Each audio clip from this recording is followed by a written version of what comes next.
आप सब मेरे मसीह भाई बहन को एक बार फिर से जय मसीह की। परमेश्वर के अनुग्रह दया और कृपा से प्रभु ने हम सबको एक बार फिर से मिलने का मौका दिया और जीवित रखा। इसके लिए प्रभु का धन्यवाद करेंगे। और आज तारीख है 20/6/2025। जो मेरा बहन भाई मुझे लगभग 365 दिन फॉलो करेगा, करीब पूरी की पूरी बाइबल कंप्लीट कर लेगा। और मैं बेसिक बाइबल पढ़ता हूँ। जो मेरे बहन भाई पढ़ने में असमर्थ हैं या जीवित परमेश्वर के वचन को सुनना और समझना चाहते हैं, या जिन मेरे भाई बहनों के पास टाइम नहीं है, बहुत सारे लोग बाइबल पढ़ते भी हैं, इसमें कोई शक नहीं है। तो हम पढ़ेंगे आज शाम का वचन। शाम हम पुराना नियम पढ़ते हैं। आज पढ़ेंगे हम नेहमिया की एस्तर की पुस्तक में से 1 और 2 अध्याय। इसके पढ़े और सुने जाने पर प्रभु की आशीष हो। अक्षय नामक राजा के दिनों में यह वही अक्षय है जो 127 प्रांतों पर अर्थात हिंदुस्तान से लेकर कूश देश तक राज्य करता था। उन्हीं दिनों में जब अक्षय राजा अपनी उस राजगद्दी पर विराजमान था जो शूशन नामक राजगढ़ में थी, वहां उसने अपने राज्य के 3रे वर्ष में अपने सब हाकिम और कर्मचारियों को भोज दिया। फारस और मादे के सेनापति और प्रांत प्रांत के प्रधान और हाकिम उसके सम्मुख आए। वह उन्हें बहुत दिन वरन 180 दिन तक अपने राजवासी वैभव का धन और अपने महात्माएं के अनमोल पदार्थ दिखाता रहा। इन दिनों के बीतने पर राजा ने क्या छोटे क्या बड़े उन सभी को जो शूशन नामक राजगढ़ में रहते थे, राजभवन की बारी के आंगन में 7 दिन तक भोज दिया। वहां के पर्दे श्वेत और नीले सूत के थे और सन और बैंगनी रंग की डोरियों से चांदी के छल्ले में संगमरमर के खंभों से लगे हुए थे। और वहां की चौकियां सोने चांदी की थी और वहां लाल और श्वेत और पीले और काले संगमरमर के बने हुए फर्श पर धारी बनी थी। उस भोज में राजा के योग्य दाख मधु भिन्न भिन्न रूप के सोने के पात्रों में डालकर राजा की उदारता से बहुतायत के साथ पिलाया जाता था। पीना तो नियम के अनुसार होता था, किसी को विवश करके नहीं पिलाया जाता था, क्योंकि राजा ने अपने भवन के सब भंडारियों को आज्ञा दी थी कि जो अतिथि जैसा चाहे उसके साथ वैसा ही बर्ताव करना। रानी वष्टी ने भी राजा अक्षय के भवन में स्त्रियों को भोज दिया। 7वें दिन जब राजा का मन दाखमधु में मगन था, तब उसने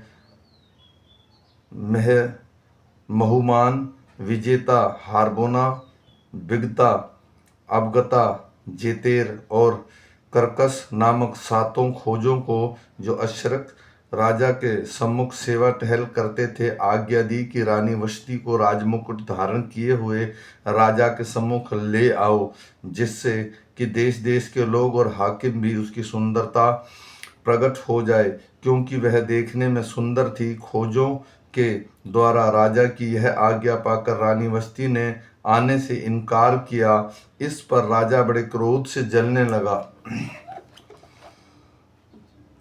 तब राजा ने समय समय पर भेद जानने वाले पंडितों से पूछा। राजा तो नीति और न्याय के सब ज्ञानियों से ऐसा ही किया करता था। उससे पास कर्षना, शेतार, अदमाता, तरशीश, मेरेस, मरसना, ममकान नामक फारस और मादे के 7 प्रधान थे, जो राजा का दर्शन करते और राजा के मुख्य मुख्य पदों पर नियुक्त किए गए थे। राजा ने पूछा। रानी वष्टी ने राजा अक्षय की खोजों द्वारा दिलाई हुई आज्ञा का उल्लंघन किया, तो नीति के अनुसार उसके साथ क्या किया जाए। तब ममुकान ने राजा और हाकिमों की उपस्थिति में उत्तर दिया। रानी वष्टी ने तो अनुचित काम किया है। वह न केवल राजा से परंतु सब हाकिमों से और उन सब देशों के लोगों से जो राजा अक्षय के सब प्रांतों में रहते हैं, क्योंकि रानी ने इस काम की चर्चा सब स्त्रियों में होगी। जब यह कहा जाएगा राजा अक्षय ने रानी वष्टी को अपने सामने ले आने की आज्ञा दी, परंतु वह न आई, तब वे भी अपने अपने पति को तुच्छ जानने लगेंगी। आज के दिन फारसी और मादी हाकिमों की स्त्रियां, जिन्होंने रानी कि यह बात सुनी है, वे भी राजा के सब हाकिमों से ऐसा ही कहने लगेंगी। इस प्रकार बहुत ही घृणा और क्रोधित उत्पन्न होगा। यदि राजा को स्वीकार हो तो यह आज्ञा निकले और फारसियों और मादियों के कानून में लिखी भी जाए, जिससे कभी बदल न सकें कि रानी वष्टी राजा अक्षय के सम्मुख फिर कभी आने न पाए और राजा पटरानी का पद किसी दूसरे को दे दे जो उससे अच्छी हो। अंत जब राजा की यह आज्ञा उसके सारे राज्य से सुनाई जाएगी, तब सब पत्नियां अपने अपने पति का चाहे बड़ा हो या छोटा आदर मान करती रहेंगी। यह बात राजा और हाकिमों को पसंद आई और राजा ने ममुकान की सम्मति मान ली और उसने राज्य में अर्थात प्रत्येक प्रांत के अक्षरों में और प्रत्येक जाति की भाषा में चिट्ठी भेजी कि सब पुरुष अपने अपने घर में अधिकार चलाएं और अपनी अपनी जाति की भाषा बोला करें। इन बातों के बाद जब राजा अक्षय का गुस्सा ठंडा पड़ गया, तब उसने रानी वष्टी की और जो काम उसने किया था और जो उसके विषय में आज्ञा निकली थी उसकी भी सुधि ली।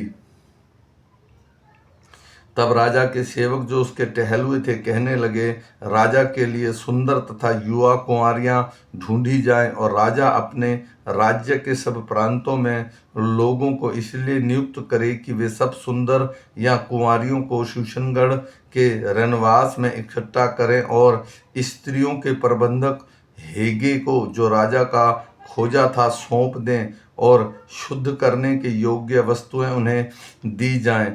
तब उनमें से जो कुंवारी राजा की दृष्टि में उत्तम ठहरे वह रानी वष्टी के स्थान पर पटरानी बनाई जाए। यह बात राजा को पसंद आई और उसने ऐसा ही किया। शूशनगढ़ में मोर्दके नामक एक यहूदी रहता था जो कीश नाम के एक ब्यामीन का परपोता, शिमी का पोता और याईर का पुत्र था।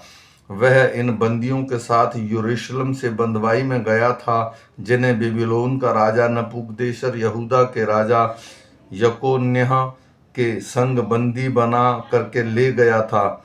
उसने हदसा नामक अपनी चचेरी बहन को, जो एस्थर भी कहलाती थी, पाला पोसा था, क्योंकि उसके माता पिता कोई न था और वह लड़की सुंदर और रूपमती थी।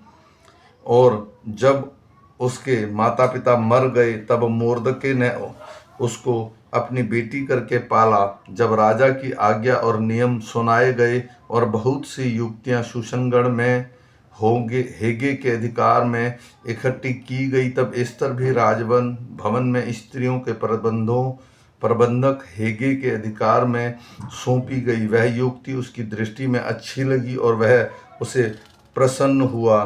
तब उसने बिना विलंब उसे राजभवन में शुद्ध करने की वस्तुएं, उसका भोजन और उसके लिए चुनी हुई 7 सहेलियां भी दी और उसको और उसकी सहेलियों को रनवास में सबसे अच्छा रहने को स्थान दिया।